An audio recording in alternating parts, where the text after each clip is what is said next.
Are you currently earning 50,000, 80,000, maybe even $100,000 per year, and you are still feeling stuck in your life? If that is the case, I want to welcome you to this video. We're going to be talking about why I decided to take my finances serious in 2025. Now, if you're anything like me, maybe you were told to go to school, as in go to college, make sure you get a good degree, a high paying degree as a doctor, a lawyer, a nurse, maybe even in business. And the reason you were told that is so that you could earn a lot of money. And when you went and did that, you graduated, you start earning a lot of money, but you still find yourself stuck. I was the same way. I went to school to become an engineer or get my engineering degree. Once I got my engineering degree, I started working and I was doing good at first. I basically didn't have any debt besides, well, actually, I had some debt, but it was only my student loan debt.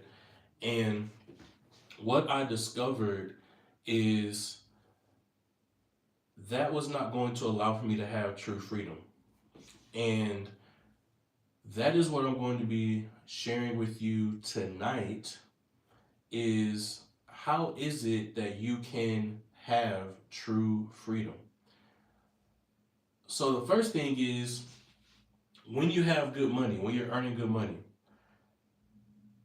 you are in a place of, hey, I can afford this, or hey, I can buy this, or hey, I can buy that. But the reality of it is, let's just say that you're earning $100,000. So let's say 100K. All right, that's what I have right here. I at first thought that because my job said on paper that they were paying me 100K, that I was actually getting 100K. And this was what I thought. However, as I've been taking my finances more serious, tracking the money coming in, tracking the money going out, what I have discovered is that the 100K is actually about 80K. All right. Now, you may be sitting there thinking, Matthew, how is it that you say that you're earning 100K, but you only have 80K? And the reason being is because of this big word or this short word right here. And that is because of taxes. Now, generally, if you're earning about 100K per year, and this will vary depending on where you're at, you are going to be paying about 20% plus in taxes. So because you're paying 20% or more, really between 20 to 25% in taxes, this is what's going to cause for you not to have the amount of money that you think. So when you go and you have your living expenses, when you have, you're buying food, you have your car note, you have, insurance, you have debt. Maybe you go on vacations. And there's many more different things that you have, but when you start adding these things in, you have to be conscious of the fact that you are paying taxes. And really, you're probably paying a lot more in taxes than what you think. And because of that, what I was doing originally, which you may possibly also be doing, is you are living as if you are earning $100,000 per year. But the reality of it is you are not earning $100,000 per year because you are being taxed. So truthfully, you are earning about $80,000 per year. And this is one of the things that I found that was very important, which it led me to reading this book called Rich Dad Poor Dad. Now, when I was younger, I read through it, I kind of skimmed through it, whatever, and I was like, okay, this seems like a good book. I kind of see what he's talking about. But when I decided to read that book this year and started to complete the book or get closer to completing the book, what I discovered is that a lot of the decisions that I was making around my money were emotional decisions. Because I grew up not having a lot, because I grew up not being able to get some of the things that I wanted, and because I grew up getting hand-me-downs and different things like that, when I became an engineer, I was putting on my tie and I was like, man, look, I made it. Whatever it is that I want, I'm going to go get it. And I didn't realize how bad of a mindset that is until I started to read this book, which caused me to understand that I had been thinking emotionally about my money. Now, what does thinking emotionally about my money look like? Well, thinking emotionally about money brings up this phrase right here, which is it feels good. When I was going and purchasing the Jordans, it felt good. Why? Because having J's on made it seem like I had status. When I would go out to steakhouses and eat steaks, and when I would go out to seafood restaurants, get seafood, and just order whatever it is that I wanted without having to worry about what the cost was, I wasn't taking into the account that I was fulfilling a void that I had from my childhood. And because I was doing that over the course of about 6 years, and I've been working as an engineer for 8 years, but for about 6 years, I had not saved any money. Now, that's very embarrassing. However, I know better now. And I want to encourage you that right now you may be stuck. You may be saying, man, some of the stuff that you're saying has resonated with me. And if so, that's good. And I don't want you to beat yourself up because that's what I started to do when I first started this. And I started to be very aggressive, not realizing that I had a lot of old habits that I had to dismantle. And the only way that you can dismantle those habits, which I learned from this book right here, Atomic Habits, is instead of trying to create a new habit or trying to dismantle that old habit, what you have to do is you have a trigger in your brain that says, look, when I feel like A, I'm going to do B. So that's what we have right here. Feel good goes to A, and then A causes you to have B. So when you think something and then it goes down and it makes you feel good, that's what puts it into action. So A is action. All right. So now that you have this feel good feeling and you're going into action, now that's going to cause for you to say, okay, now I have this dopamine hit. And every time I'm going to do this, why? Because it makes me feel good. But what you have to do is when you know that that's going to happen, you have to shift and just do something differently, So that is the first thing. Reading Rich Dad Poor Dad, I realized that I had to get in control of my emotions. The next thing that I learned from this book is the reason why many people are poor and the reason why I was poor is because of these two words right here. And that is,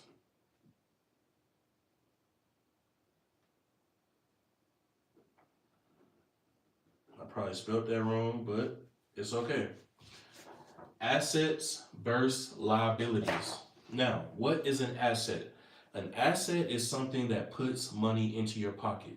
So some people say, they invest in the stock market, they get dividends, and that's what's going to allow for them to have more money in their pocket. Why? Because their money is making money. Now, liability is something that takes money out of your pocket. Think about you have a car and you're putting gas in the car and you have to pay car insurance. If something goes wrong with the car, you have to pay for it. That is a liability because it's taking money out of your pocket more than you are making. So now what you have to start thinking about is, okay, instead of going out and purchasing Jordans, and this is just my thought process, instead of going out and purchasing Jordans, instead of going to get steak and lobster or crab legs or whatever, I need to start purchasing assets. Now, this doesn't mean that I just did not go out to eat at all, but what I started to do is I said, hey, look, let me go print out my bank statement. And when I print out this bank statement, let me see how many times I'm eating out over the past 2 months. Now, when I went and I looked at that statement, I saw that I had eaten out about 60 times. Okay. Now, in the short term, that may not seem like a lot. You say, okay, Matthew, you're basically eating out once per day. But when you see that the meals are $30 here, $40 there, $20 here, those start to add up over a period of time. So what I said was, I'm going to limit myself to only eating out 10 times a month. I'm only going to limit myself to eating out 10 times a month, and my budget is going to be $20. Now, because my budget is going to be $20 and I'm going to be eating out no more than 10 times per month, that allows for me to have $200 per month that I can spend on eating out, which I think is pretty reasonable. Now, the other amount of money that I have is going to be money that I'm going to utilize to invest. That's what I'm going to utilize to purchase assets. Now, moving on to the second part, what is considered to be an asset? And this is the last part of what I discovered. Is like, okay, I need to stop buying liabilities, stop putting my money in liabilities, purchasing things that are not going to make me money. So now I'm going to have assets. Assets are systems or different things that are going to put money into my pocket. But what is considered to be an asset? Well, he actually gave a list. Robert Kiyosaki. He said that when it comes to purchasing an asset, there are 5 categories of an asset. Number one, a business that has cash flow and doesn't utilize a lot of your time. Now, that does not mean that when you first get started, you're not going to have to put time and work into the business to get it started. But you want to have a system in place with a business that's going to allow for you to get a maximum return, double, triple, quadruple, based on the inputs that you're putting in right now. This is why some people like network marketing. This is why some people like having an e-commerce store. Some people like trading. Some people like going and having service-based businesses. But those service-based businesses, depending on what type of service-based business, or if that business has products that they can provide to their clients or customers, that may not be the best business because it's going to require a lot of your time. The next thing is you want to look at real estate. All right, real estate that produces cash flow. So this could be renting out an apartment building. This could be renting out a multifamily, different options like that. Then you have what's called paper assets, which are stocks, ETF, index funds, life insurance policies, and certain type of life insurance policies can be a benefit because it protects your money. And they also have an additional opportunity where you can also potentially see growth. Now, then the next one is intellectual property. That is something that you came up with. Maybe it's a system, maybe it's a framework, maybe it's a system that's going to be used worldwide, nationwide, locally, whatever. And now you are going to be able to sell that framework by either coaching people or maybe having some type of license. Then we have assets that produce cash flow or appreciation. So if it does not fall into those categories, it's possibly not an asset. And really, just to keep it simple, if you purchase something and it's not putting money back into your pocket in some frame time or some length of time, that is not an asset. It is a liability. So what I decided to do in 2025, in January of 2025, and it's now December, and I'm getting ready, or I've been, reflecting on this year. And what I decided to do is I decided to take time out and learn. I decided to learn how to manage my finances. I started to learn what the rich and wealthy do with their money. I started to learn how they not only manage their money, but how they put their money to work, how they are able to multiply their money, and how they are able to protect their money. The next thing I will start to learn is, okay, how is it that I build a system?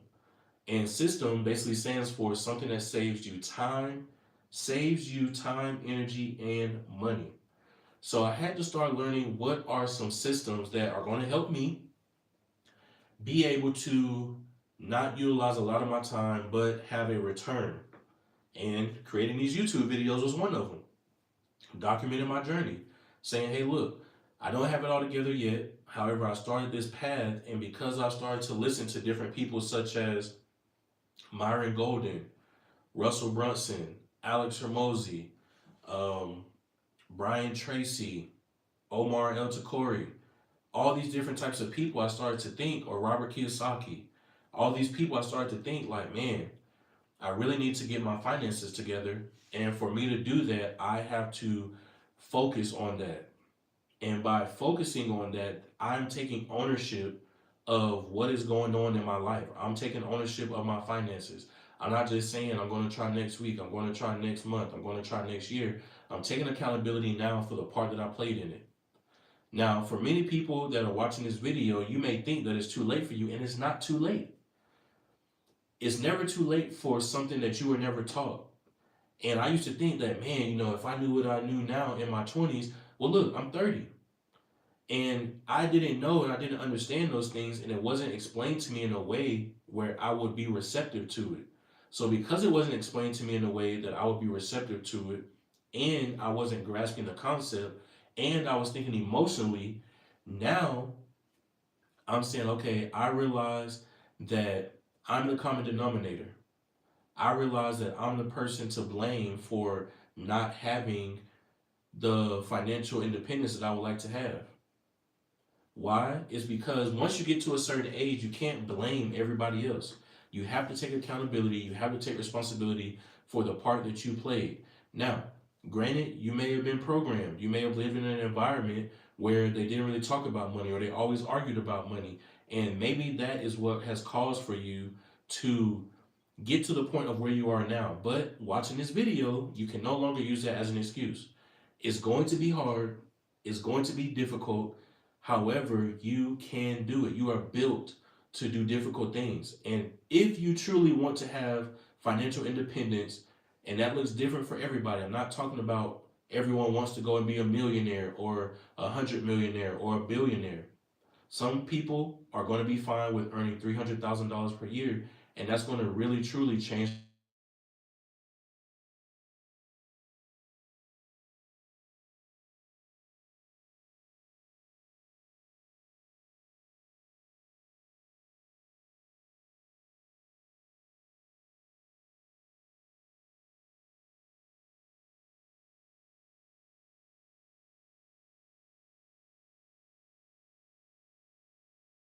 If you are ready to start changing your life, you have to start by taking that one step.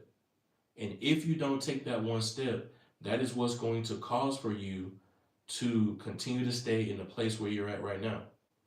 You have to take accountability, you have to take responsibility for the part that you are playing in your life. You may not have known it before, but now you have to take responsibility for what's going to happen going forward because you are aware now. So I hope that this video was helpful.